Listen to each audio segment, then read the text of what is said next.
Владимир Высоцкий. Он не вернулся из боя. Читает Максаров Иван. 10 лет. Поселок Агинское. Почему все не так? Вроде все как всегда. То же небо опять голубое, тот же лес, тот же воздух и та же вода. Только он не вернулся из боя. Мне теперь не понять, кто же прав был из нас, в наших спорах без сна и покоя. Мне не стало хватать его только сейчас, когда он не вернулся из боя. Он молчал не впопад, он не в такт подпевал, он всегда говорил про другое.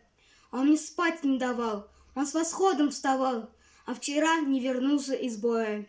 То, что пусто теперь, не про то разговор. Вдруг заметил я, нас было двое. Для меня будто ветром задуло костер, когда он не вернулся из боя. Нынче вырвалась, будто из плена весна. По ошибке окликнул его я. «Друг, оставь покурить», а в ответ тишина. Он вчера не вернулся из боя. Наши мертвые нас не оставят в беде, наши павшие, как часовые. Отражается небо в лесу, как в воде, и деревья стоят голубые. Нам и места в землянке хватало вполне, нам и время текло для обоих.